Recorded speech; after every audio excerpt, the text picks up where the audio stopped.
So I think let's start with a question for Mike. Mike, can you give us a brief description of what the structural framing is for this project?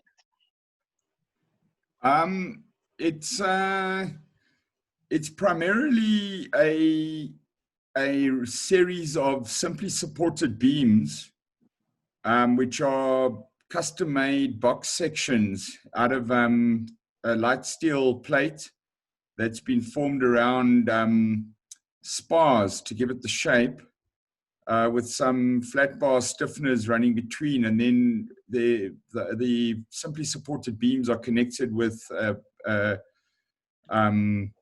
rolled arches out of steel I-beams, and then support light steel, just lip channel purlins, and then we've got the cladding, the roof sheeting on top of that. So structurally, as much as I'd like to say it was a challenging structure to design, the devil was more in the detailing of this one. So it's not an incredibly complex structure, but I'd consider myself, rather than being an engineer, I was the chief structural negotiator, because you know, Vedant had a vision, and we had to go through a series of choices of materials, and just a whole brainstorming around how we eventually got to the structural elements that we used to achieve the look that he had in mind. So yeah, it's, there's two concrete, and the other key structural elements, we've got the two end concrete columns, and they just provide extra horizontal fixity for the arches, because we didn't want to go too big on the I-beams. So they do need some horizontal thrust. So the concrete columns, and there's quite a substantial concrete footing, provide that horizontal, let's call it a reaction or kick at the ends of the series of arches. So what were some of the big challenges that you faced from an engineering perspective, and how did you overcome them? Well, some of the challenges here, they're actually under the ground, really. The foundation conditions weren't great, but the fact that we ended on the steel structure also made that a lot simpler. We're supporting off existing buildings on the one side, so you know, the only other material that you could hope to get this beautiful shape in would be concrete, but the weight of that would have excluded, it would have made a whole lot of other things problematic for us. So the engineering challenges here were really rather around the detailing of this thing than any physical. Obviously, they had to get, you can see that where the crane is there, so the club was continuing to operate while these massive beams were being lifted into position. All the other peripheral concrete works and stuff for the project were being done. They'd painted the windows closed of the main club building behind, and then we'd hoarded off this area. So all these beams and stuff had to get in there around the front, lifted with a crane, and then swung over and placed on their columns. Good. So how would you say that this project demonstrates the benefit of steel as a material? Look, as I say, the only other consideration other than exotic materials, carbon, well, not carbon fiber, but say glass reinforced fiber was something that could give us the shape, and concrete were just excluded in the initial phases of the design process, just on concrete on the basis of its mass and the complexity. Once you've done a formwork for concrete in that shape, you might as well have done the steel structure, because your formwork would constitute the steel structure anyway. So, and then alternatively, one could have looked at, as I say, some more exotic materials, but then you run into fabrication issues. Who are you going to get to manufacture this thing? in time and on budget. So it became apparent pretty soon in the design phase of the project that the only material would be steel. So I think that just speaks to the versatility of steel here, is that nothing else could do what steel could do here. This is somewhere between what a panel beater would do and what a steel fabricator does. Some of this job is more structural panel beating than fabrication. Cool. Tulani, John, Emmanuel, any questions or comments? All good. What are you, Mark? Yes, Emmanuel. Well, I was about to say, how does it look from an architectural point of view? That was more of a question maybe for Tulani, since that was something we're curious about when we were doing the judging, since we're obviously not architects ourselves. Are you saying you don't like it, Emmanuel? No, he's asking the architect for comment.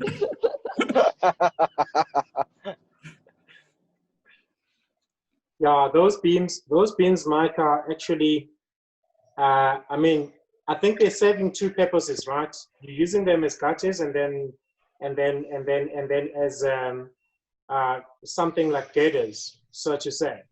Yeah. They you call them the main sort of structural beams, of the thing. And then what we did is the top radius that creates that like box gutter, actually it changes over the length of the beam, and that gives it a slope downward. So it's a variable slope. Yeah. The top of the beam slopes to drain the water, but the bottom of the beam's flat. So and there's because it's a hollow section, but it's got these stiffening I call them spars, but like ribs you would find in an aircraft wing, or spars in a boat. They've got holes in them so that services and stuff can be fed through the beams as well. So their speaker system, the lighting, the wiring and stuff has also been accommodated in the shape of those, within the hollow of the beam. Okay. So I'll show you a picture of it. So this is the inside of the beam. So you can see how it's kind of been made. So it's quite clean on the outside, but very engineered and structured on the inside. So you've got these fins. This set of fins here, or the top of the fins, those are variable, and then this stays constant. And then we've got all of our wiring that goes through here. So there's conduits that run inside that. And then at the end of the beam, inside the steel columns, we have our stormwater catchment that goes down and into the main stormwater, and any residual water shoots off the edge of the beam and goes into the rim flow ponds at the front of the building on the north facade. We've even built in like the sort of speakers and things into this as well. So we kind of tried to tidy everything. So the beam is structural, but it's also like a big service channel. It's aesthetic, but so and that's probably from this structure's point of view, the most integral part of it. It's like quite an intricate piece of fabrication. We call it a moon beam. So yeah, Quicksilver did an incredible job of fabricating these, and then also a lot of panel beating to getting that final finish, because we didn't really, it's not cladded or it's still steel. It's basically just sprayed, but with a lot of love and care and elbow grease into there. Vedanta, I think this is a good natural point for us to pose some questions to Joao. Joao, can you give us a bit of insight into the fabrication and erection process for this project? All right, so morning everyone.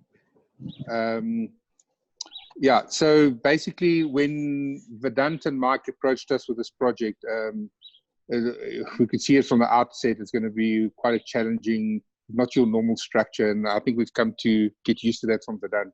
but it's not your normal structure in the sense that it's complex. Those what we refer to as the moon beams, they were quite complex to manufacture in the sense of those radiuses were quite tight.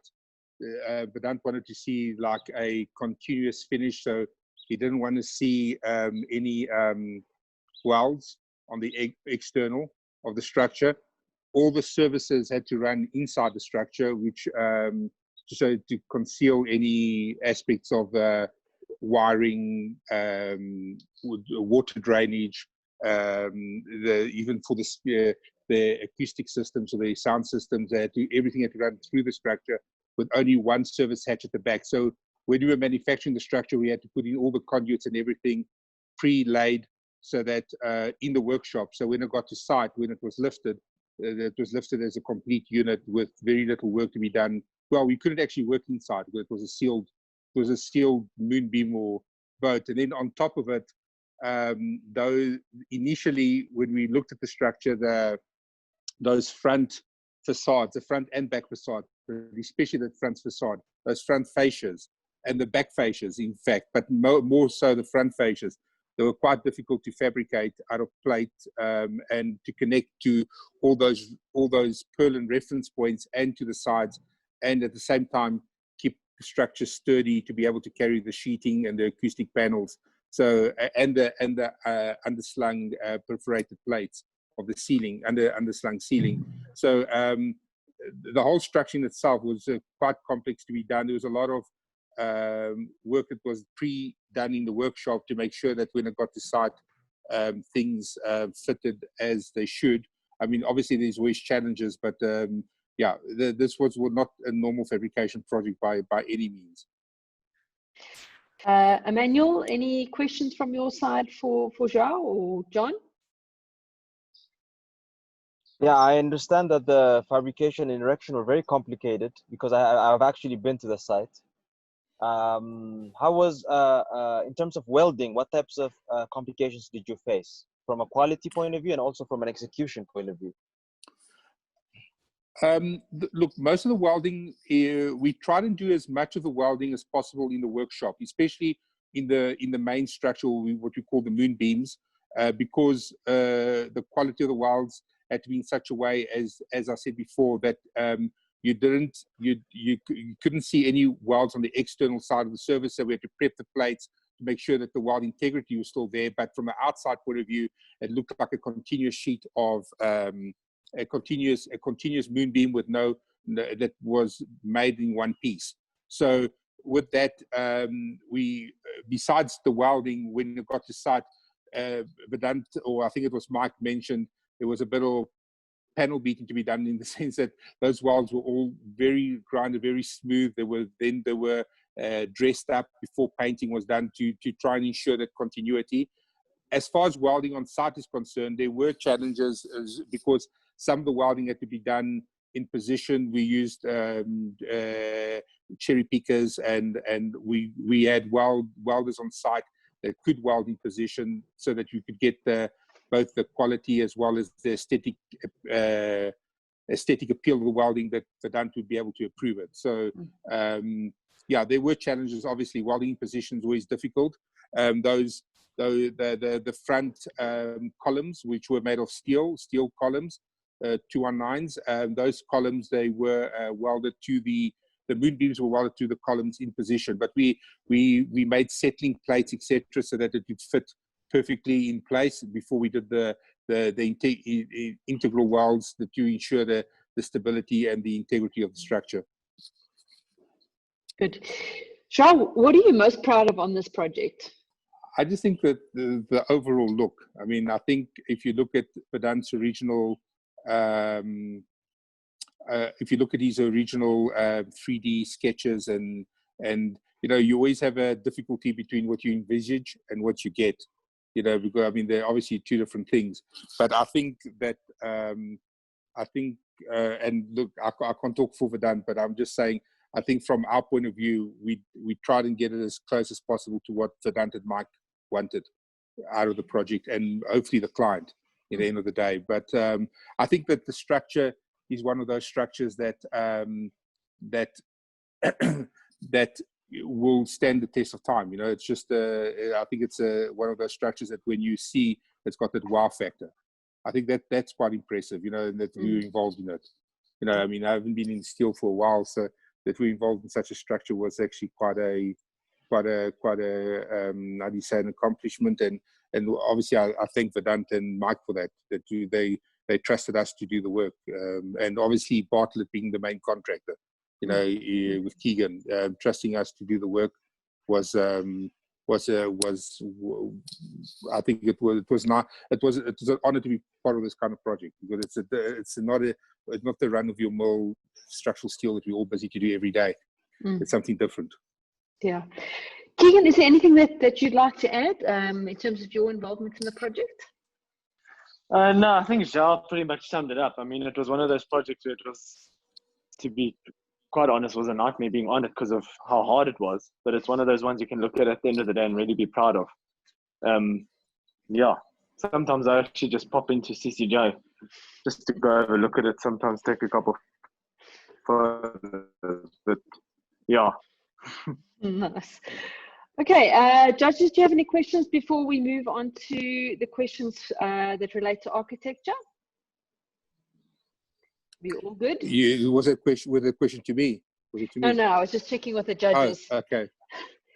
Yeah. Okay, so we've got about 10 minutes just to cover some of the additional questions, and then if there are any extra, I can always email them through to you. Vedant, can you give us a little bit of an insight into the brief from the client and what the original brief was for this? Sure. Originally, our brief from the client was that they wanted to cover the patio of the country club, and the sort of the sister property at Woodmead had covered their patio, and that said it worked very well, and they wanted us to do the same thing here. But when we looked at it, the property at Woodmead is very different. It's sort of like it's a more golf orientated space with a sort of a 1980s building on it. And this is a 1906 building. The original building is a 1906 Edwardian piece. And it's gone through a series of additions, the latest the latest on the facade being a 1960s Art Deco sort of ship-like piece.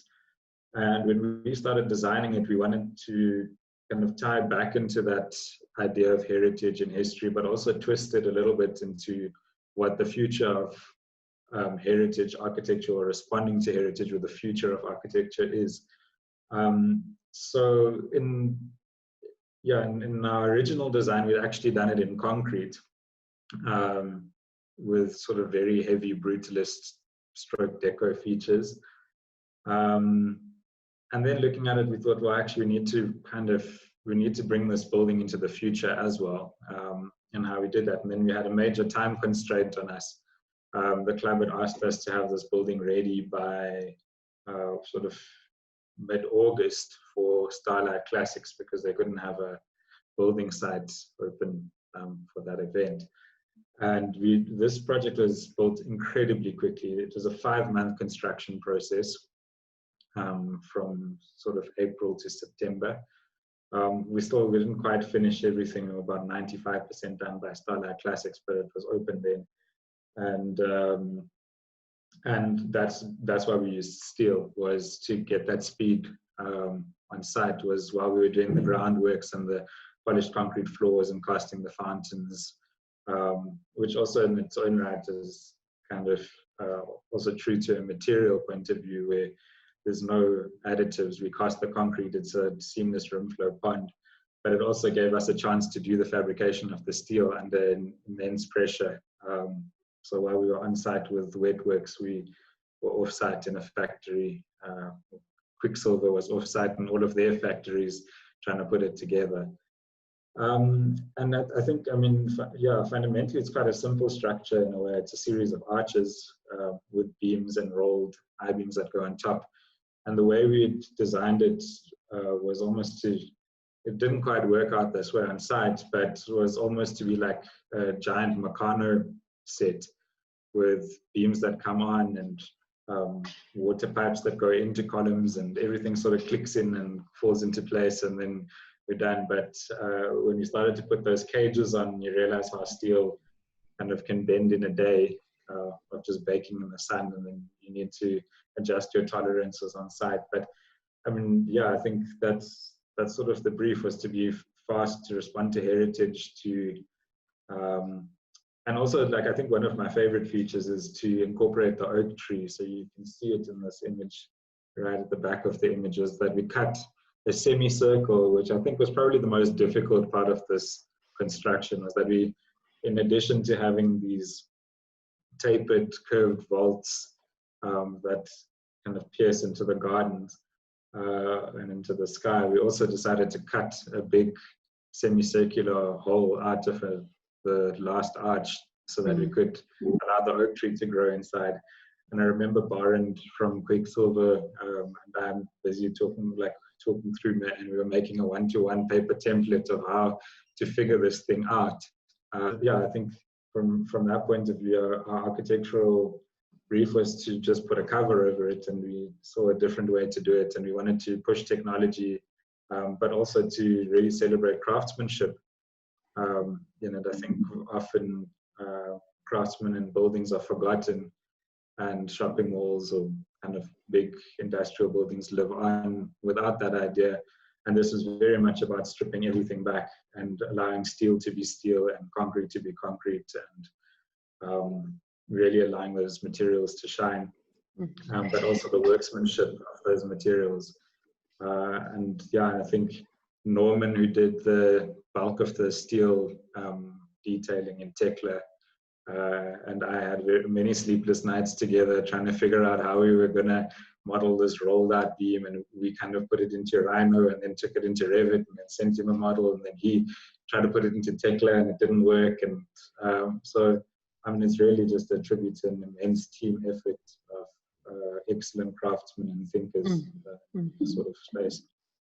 So you have kind of touched on it, but can you just, as we've probably got about 5 minutes left or so, can you elaborate a little bit on how steel specifically played a role in achieving your vision for this project? Sure. I mean, steel it's so malleable in a way. It's like one of the most forgiving materials that you can work with, because you can bend it and shape it and form it and roll it and weld it and kind of chop a bunch of pieces up together and kind of stick them and then grind them, and it looks like it was just this single molded thing. It was also just the weight of it. It's structurally efficient. I mean, for a project, I'm sure we could have had a more efficient way of using steel, but to get this kind of span and that kind of slender depth to the beams and the sort of shape and the curves that we managed to get, we would have never been able to do it in any other material.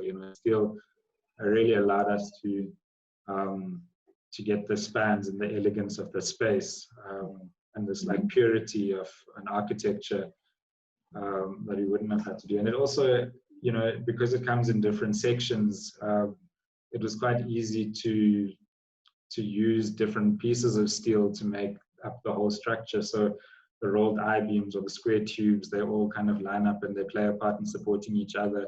And we took, for most of the structure, apart from the beams, we took very conventional sections of steel and quite cheap sections of steel to make the rest of it up. And as a result, we also achieved a real economy on the project, where it wasn't a very expensive project to do for the kind of project that it is. Does that answer the question? Your mic's off. Yes, it does. Judges, do you have any questions or comments before we close? We've got about 2 minutes until we're going to cut off. Tilani, do you want to comment before we close? We've got about a minute and a half to go. Vedant, I'll send you my comments because I don't think we have enough time. It's quite an interesting structure. I just had two actually comments. I mean, in fact, 2 questions. So the first one is, what made you to actually come up with this form, you know, versus the current existing building that is there, because I'm seeing two forms that actually don't marry each other, but I think you've actually quite interpreted it very well, because it seems like as if it's independent and yet it's actually attaching itself onto the existing building. So you don't have to answer this question now. You can send it via thing. And then my last question is, what is the purpose of those roof light windows on this scale? If you can just explain to me how, what was the idea behind the windows, and hence the open, it's quite open. Natural light actually brings itself there. So I just want to understand what was the thinking behind those roof light windows. Okay. Fab, I think the best thing is to just answer that by email, and I'll get it to the judges. But before we cut off, thank you very much to everybody for your time, and all the best for Steel Awards 2020.